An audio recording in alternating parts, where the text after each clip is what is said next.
Robert De Niro has fired up all of Brentwood and most of Santa Monica with his profane attack on President Trump at the Tony Awards and his subsequent unintentionally hilarious apology to the people of Canada. Watch this.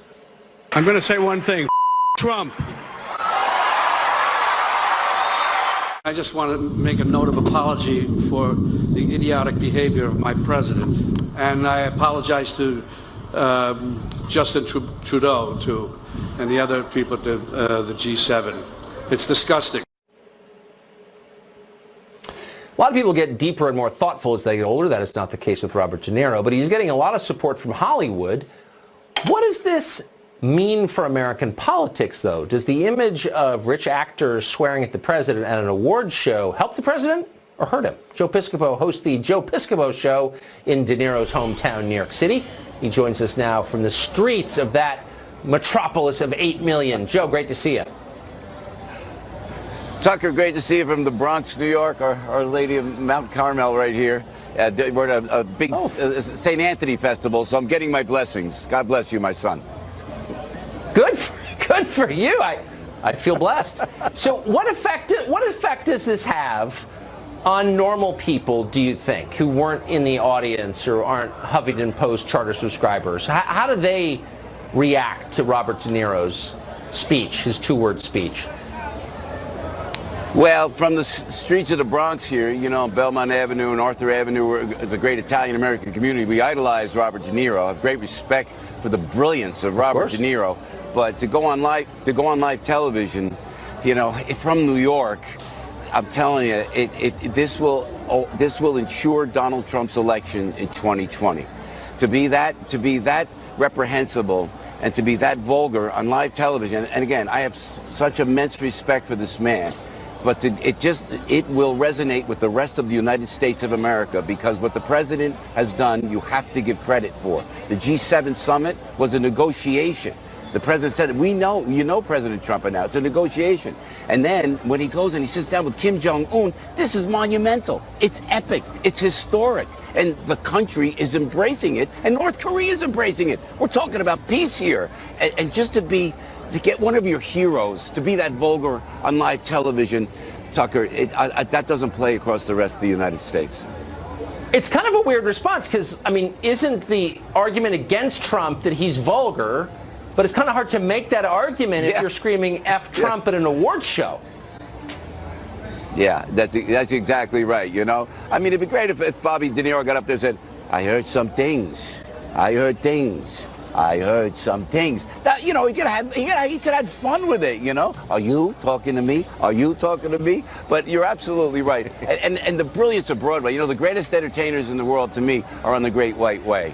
You know, you get those 8 shows a week, the brilliance of the Broadway talent. Oh, yeah. And then just to take that show and to take it to that level, it really, it was just very, very uncomfortable, and I'm being polite. Well, especially since, you know, he's made so many great movies, he doesn't need to end this way. Joe Piscopo, great man. Have fun at the festival. Good to see you. You know, it's like a Father Johnson says, hey, God bless you, my son. God bless you. America, our prayers have been answered. Alec Baldwin says if he ran for president, he'd win. If I ran, I would win. You would? I would absolutely win. Then why don't you run? 1,000%. Why don't you run for president as Donald Trump? That way everyone will have everything. If I ran for president, I would win. Hands down, I would win. Because you would be the funniest, most exciting, most crazy campaign. Oh, God. Yes. This, friends, is the election this country needs and the media deserves. Could you ask for a better matchup? Donald Trump and a guy who makes a living as Donald Trump. And although he's never run a business, he has played someone who has. Did anyone see Boss Baby? Oh, that's It's a great film. I kid, Baldwin, he's way more than an impersonator. He's an actor. And he's got more in common with Trump than he thinks. He's a famous, blustering, ego-driven New Yorker. And he cares. Hopefully enough to appoint Sean Penn as his running mate. That would be great. But here's the big point, Alec, and I know you're watching. You hate this president and you fear where the country is headed. And it makes it hard to remember your lines. You see what it does to your friends. Of course I want to punch him in the face. Right. Yes! I have thought an awful lot about blowing up the White House. When was the last time an actor assassinated a president? They're a mess. All of your friends are destroying themselves. So you've got to run. You've got to do it for them before they lose it completely. If you feel that strongly about stopping Trump, why stay on the sidelines like a coward? And if not you, then who? Have you seen the Democrats? A bunch of hopeless stiffs. And Oprah. But you're the only hope your party has. There's no one better. That's why I'm starting the Draft Alec 2020 campaign. Don't I have a little button? There it is. I invite viewers to join. Let's make him the Democratic nominee. Because, Alec, you've taken your shots. Time to settle this once and for all. The only reason why you won't is because you're scared of losing. But what did you just say before? If I ran for president, I would win. Hands down, I would win. So what's keeping you? All right, Dana. This is exactly what we need. I think I agree. Let's have somebody from Hollywood run. Yes. And settle this question. And if he is such a patriot and believes in his heart that Trump is evil, he's the man to stop him. Absolutely. Hashtag 2020 Alec Baldwin. Juan, come on. You know he's an entertainer. He had a TV show. He's like Trump. This is what the Democrats need. You ever see that film Idiocracy? Yes, it's one of my favorites. We have devolved. So now we're going to have two people totally unqualified. The Democrats will say, well, the Republican was unqualified, just a celebrity, just a TV guy, knows nothing.